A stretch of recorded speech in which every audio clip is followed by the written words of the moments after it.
Just a few minutes.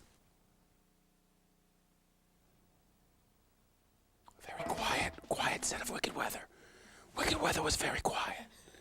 Actually, thousands of people in North Carolina in the dark after a windstorm whipped through Charlotte and moved east across the state.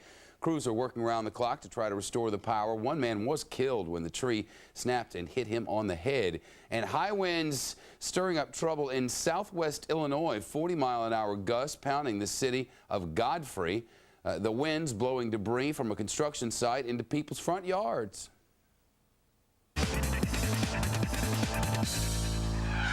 Time for your Foxcast with Janice Dean, the weather machine. It's snowy and drizzly and snizzly and gross out there. I know, I'm sorry. You didn't expect spring to actually last this long into March, right? No. Well, Friends in Jersey did get snow overnight. Yes, we're seeing some snow flurries. We could see some messy weather as well. So let's go over that map and show you where the current temperatures are. And right now we're sort of hovering along that freezing mark. We could see a mixture of snow and ice and rain and all sorts of yucky stuff in the northeast. 37 in Chicago, 30 in Minneapolis. Very cold in the upper Midwest. We're back to winter for sure. 58 in Dallas, 61 in Denver, and a gorgeous day across the West Coast. They're seeing lots of sunshine. Actually, parts of Los Angeles saw close to 90-degree temperatures yesterday.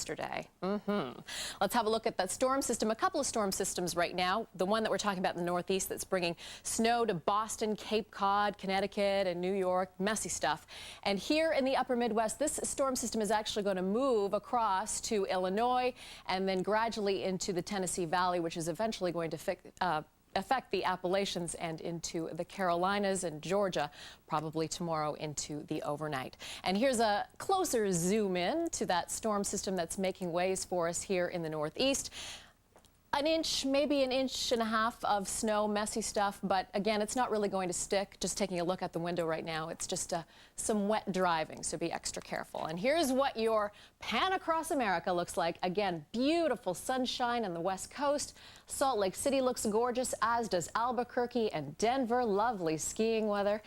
Looks good for Houston for the livestock show and rodeo. 74 in Dallas. Beautiful in the Twin Cities, but cold. Chicago, 38. Again, that storm system is going to move its way through Chicago overnight tonight into the Tennessee Valley, as I mentioned. But for now, 58 in Atlanta, 47 in Washington, and a very messy 36 with some snow showers in New York. Back to you, Shep. Thank you, Janice. Still to come from Studio B, jurors in the Martha Stewart case got all choked up at one point.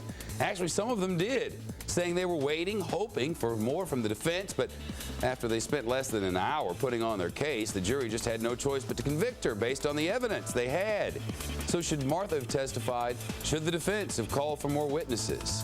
Should she have taken the plea deal in the first place? Well, that's the Legal Roundtable coming up on Studio B from FNC. Good to have you with us.